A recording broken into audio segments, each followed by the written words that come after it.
آج ہم رونا روتے ہیں کہ حالات خراب ہیں، حالات اس طرح کے چل رہے ہیں۔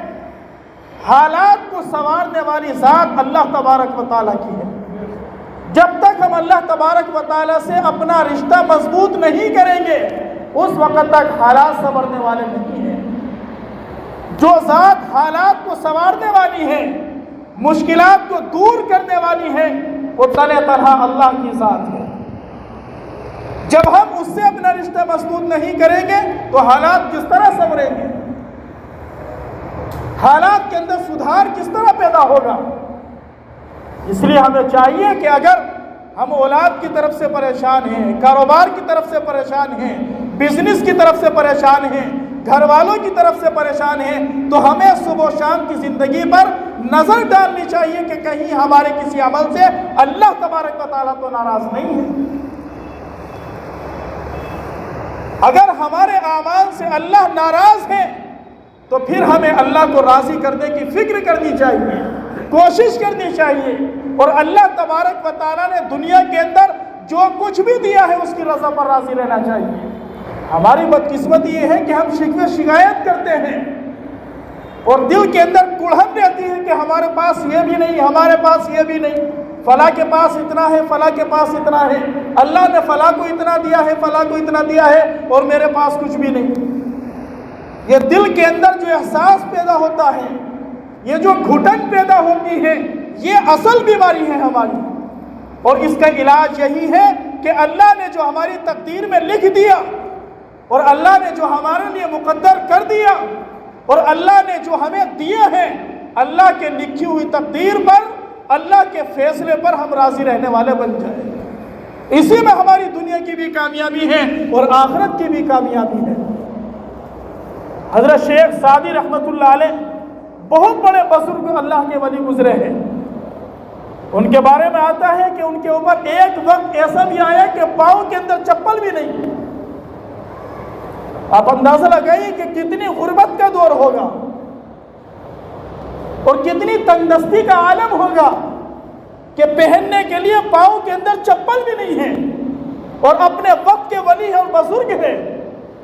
دل کے اندر خیال آیا کہ باری تعالیٰ تو نے اپنے نافرمانوں کو بڑی بڑی دولتیں دے رکھی ہیں، اور میں تو تجھے ماننے والا ہوں، تیری عبادت کرنے والا ہوں، اور میرے پاؤں کے اندر چپل بھی نہیں۔ دل کے اندر خیال آ گیا۔ ظہر کی نماز پڑھنے کے لیے مسجد کے اندر گئے۔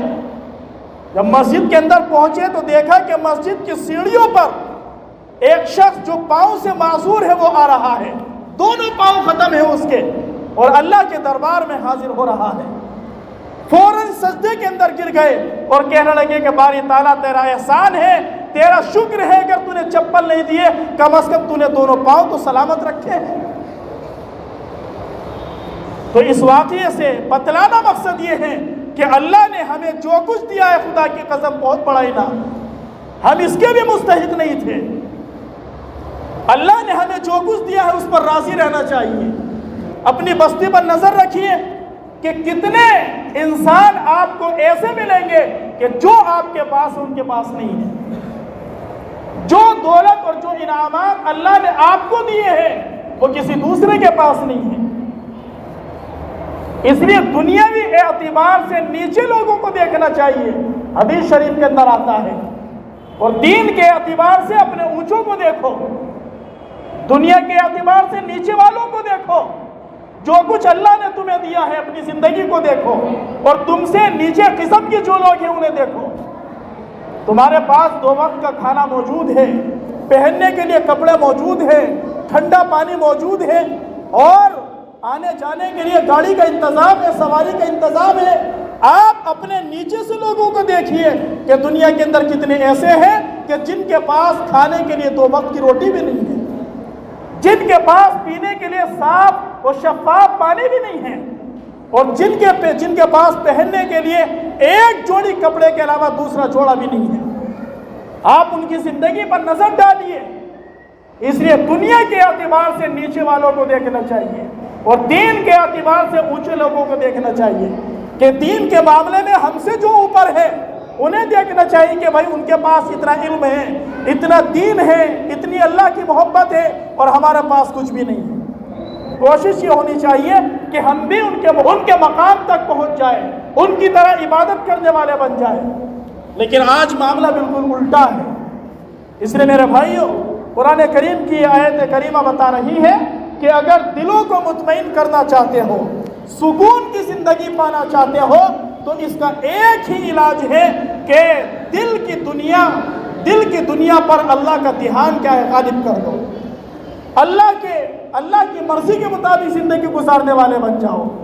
آج کی صورتحال ہماری یہ ہو چکی ہے کہ ہم منمانی زندگی گزار رہے ہیں۔ صبح کو اٹھائے منمانے طریقے سے، رات کو سو رہے منمانے طریقے سے، کھانا کھا رہے منمانی طریقے سے، ہر کام ہمارا اپنی مرضی سے ہو رہا ہے۔ اللہ کی مرضی کو ہم نے پس پشت ڈال دیا، ہم نے بھلا دیا اللہ کے احکامات کو کہ اللہ کا حکم کیا ہے، اللہ کی فرما برداری کیا ہے، اس کی عبادت کیا ہے، اللہ ہم سے چاہتا کیا ہے، دنیا کے اندر ہم آئے کیوں ہیں، یہ تمام کی تمام باتیں ہم نے فراموش کر دی ہیں۔ اس لیے ہمیں چاہیے کہ ہم اپنا ہر قدم اٹھانے سے پہلے یہ سوچ لیں کہ یہ اٹھنے والا قدم اللہ کی ناراضگی کی طرف اٹھ رہا ہے، یہ اللہ کی فرما برداری کی طرف اٹھ رہا ہے۔